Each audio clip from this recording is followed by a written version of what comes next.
हम इस वीडियो को शुरू करते हैं। प्रियो, प्रार्थना के उत्तर न मिलने का पहला कारण है व्यस्तता। हो सकता है कि ये कारण आपको थोड़ा अटपटा लगे, लेकिन प्रियो, यह सच है कि कई बार व्यस्त होने के चलते हमें हमारी प्रार्थनाओं के उत्तर नहीं मिलते। इसके लिए मैं आपको बाइबल से एक दृष्टांत बताना चाहती हूँ, जो लूका के सुसमाचार के 14 अध्याय में 16 से 20 वचन में देखने को मिलता है, जहाँ यह लिखा है कि किसी मनुष्य ने बड़ा भोज दिया और बहुतों को बुलाया। जब भोजन तैयार हो गया तो उसने अपने दास के हाथ आमंत्रित लोगों को कहला भेजा, आओ अब भोजन तैयार है। पर वे सब के सब क्षमा मांगने लगे। पहले ने उसे कहा, मैंने खेत मोल लिया है और अवश्य है कि उसे देखो। मैं तुझसे विनती करता हूँ कि मुझे क्षमा कर दे। दूसरे ने कहा, मैंने 5 जोड़े बैल मोल लिए हैं और उन्हें परखने जा रहा हूँ। मैं तुझसे विनती करता हूँ कि मुझे क्षमा कर दे। एक और ने कहा, मैंने विवाह किया है, इसलिए मैं नहीं आ सकता। प्रियो, इस दृष्टांत में प्रभु एक व्यक्ति के बारे में बताते हैं जिसने बड़ा भोज दिया और उसने लोगों को आमंत्रित किया कि वो इसमें शामिल हो। लेकिन हम देखते हैं कि जिन लोगों को आमंत्रित किया गया था उन्होंने अलग अलग बहाने बनाने शुरू कर दिए और वो यह कहने लगे कि उनके खुद के पास काम है और वो अपने काम को छोड़कर भोज में आमंत्रित नहीं हो सकते। यहाँ हम यह दे सकते हैं प्रियो कि एक तरह से उन लोगों ने परमेश्वर से ज़्यादा अपने काम को महत्व दिया, क्योंकि आमंत्रित करने वाला व्यक्ति और कोई नहीं, परमेश्वर है। ठीक इसी तरह की परिस्थिति हमारे साथ भी है, क्योंकि जब हमारे जीवन में परमेश्वर को प्रथम स्थान देने की और उसके साथ समय बिताने की बात आती है तो हमारे पास यह बहाना होता है कि मेरे पास बहुत काम है, और अपनी व्यस्तता के चलते हम प्रार्थना में बस अपनी औपचारिकता को ही पूरी करते हैं। हम गंभीरता के साथ प्रभु के पास नहीं जाते और ना ही हमारी प्रार्थना में पूरा समर्पण होता है, और यही वजह है कि हमारी प्रार्थना प्रभाव रहित होती है और उनका उत्तर हमें नहीं मिल पाता है। प्रियो, परमेश्वर अति दयालु है और इसलिए वो हमारे अनुचित व्यवहार पर भी कठोरता नहीं दिखाते, परंतु हम पर अनुग्रह करके हमें अवसर देते हैं ताकि हम अपना प्रार्थना में जीवन सुधार सकें। प्रियो, मैं आपको प्रोत्साहित करना चाहती हूँ कि आप औपचारिकता पूरी करना बंद करें। सिर्फ नियम के लिए या फिर परंपरा पूरी करने के लिए प्रार्थना ना करें। प्रार्थना को गंभीरता से लें और उसमें पर्याप्त समय दें।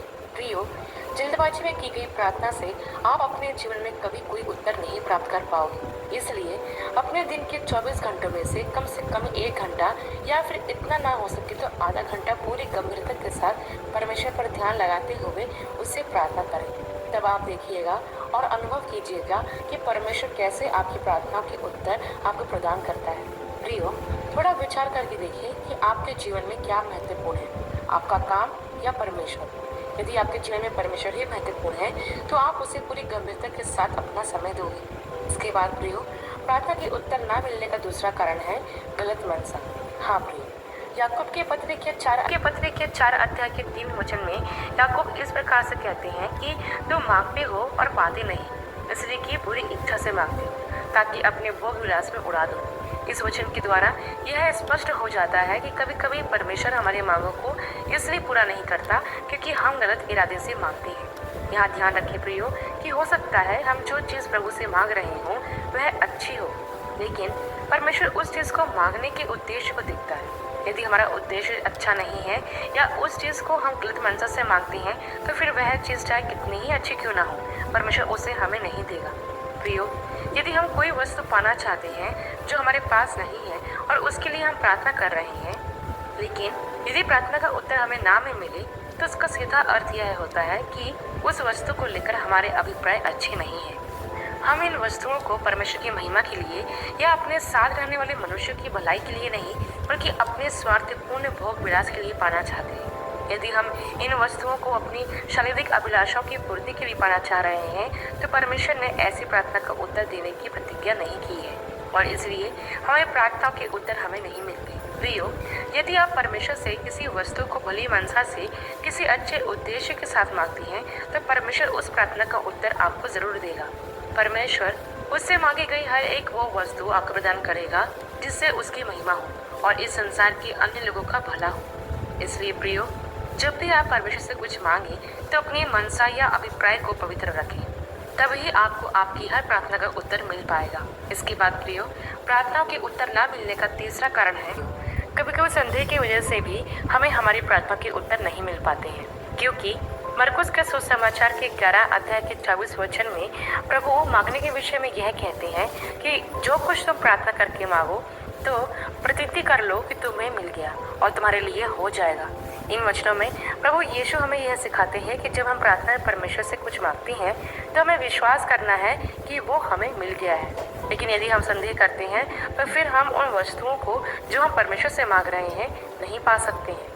प्रियो, प्रार्थना के उत्तर ना मिल पाने में संदेह एक बहुत बड़ी वजह है, क्योंकि कई बार जब हम प्रभु से कुछ मांगते हैं तो उस चीज़ को लेकर हमारे मन में संदेह आने लगता है कि जो हमने प्रभु से मांगा है वो हमें देगा या नहीं, और हमारा यही संदेह प्रार्थना के उत्तर में रुकावट पैदा करता है।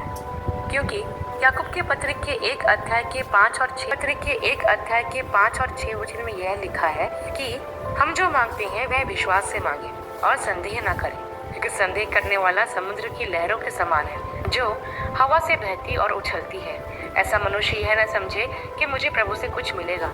हाँ प्रियो, याकूब की पत्री में यह स्पष्ट बताया गया है कि जब हम प्रार्थना में परमेश्वर से कुछ मांगे तो हमें संदेह नहीं करना है, क्योंकि यदि हमने संदेह किया तो फिर हमें यह भूल जाना है कि हमें हमारी प्रार्थना का उत्तर मिल पाएंगे, क्योंकि परमेश्वर यह चाहता है कि आप पूरे विश्वास के साथ उससे मांगे।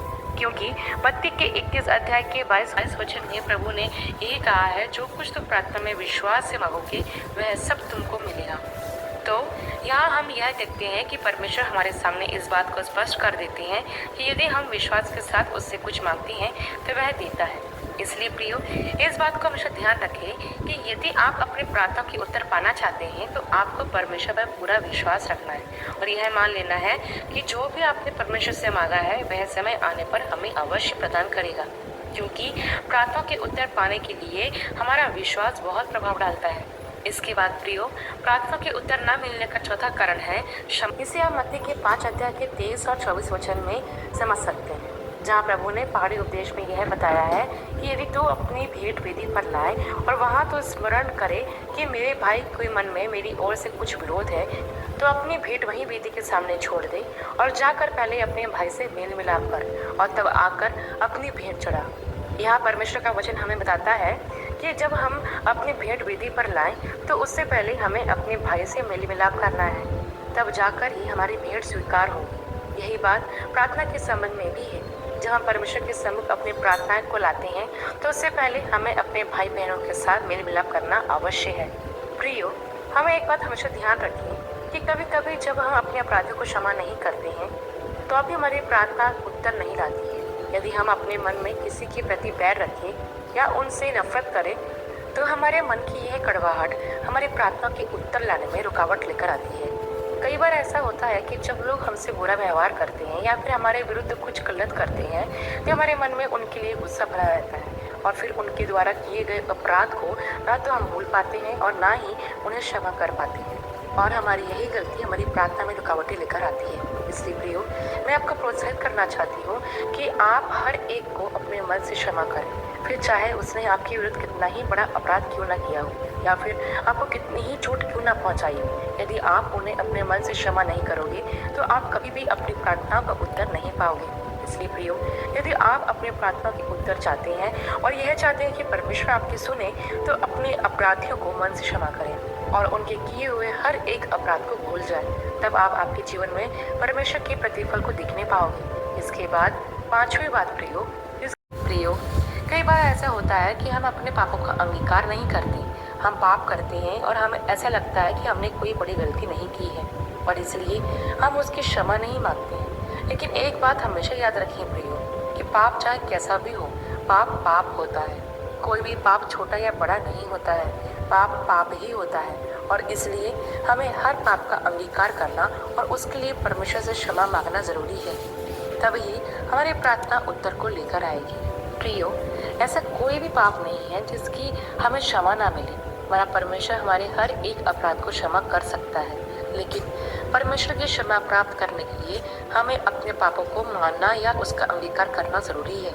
यूहन्ना की पहली पत्री के 1 अध्याय के 9वें वचन में यह लिखा है कि यदि हम अपने पापों को मान ले तो वह हमारे पापों को क्षमा करने और हमें सब अधर्म से शुद्ध करने में विश्वास योग्य और धर्मी है। हाँ प्रियो, हमें हमारे पापों की क्षमा तभी मिल सकेगी जब हम परमेश्वर के सम्मुख उन्हें स्वीकार करते हैं। नीतियोजन की पुस्तक भी हम सम्मुख उन्हें स्वीकार करते हैं।